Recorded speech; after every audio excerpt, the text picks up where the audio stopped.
कहानी माँ तो सिर्फ माँ होती है जिसका स्थान कोई नहीं ले सकता है। दुनिया में माँ ही ऐसी होती है जो कि बिना स्वार्थ के अपने बच्चों को प्यार और दुलार करती है। तो चलिए इस पोस्ट में माँ के ममता की माँ कहानी मदर स्टोरी बताने जा रहे हैं।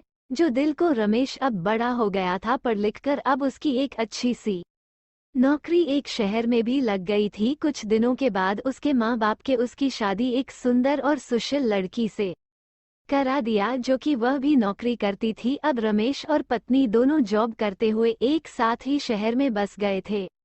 कुछ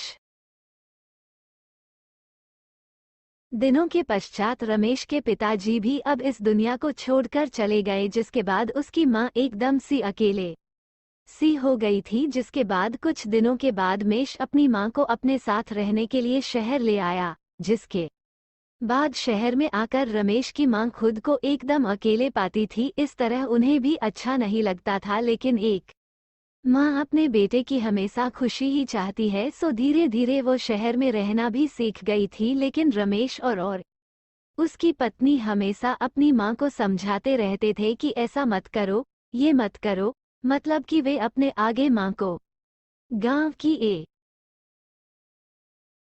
तरह से गंवार ही समझते थे। लेकिन माँ की दिल तो हमेशा से अपने बच्चों के लिए बड़ा ही होता है, सो वे सभी बातें चुपचाप सुनकर हाँ में हाँ मिलाकर रह जाती थी।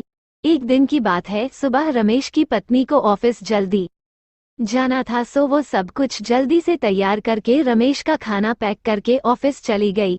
फिर इसके बाद रमेश भी जल्दी जल्दी तैयार होकर ऑफिस निकल गया था। फिर कुछ समय बाद रमेश की माँ ने देखा कि उसका बेटा तो खाने का लंच बॉक्स तो घर पर ही भूल गया है। तो माँ ने बिना देर करते हुए फटाफट ऑफिस पहुंच गई और पास में एक कुर्सी पर बैठ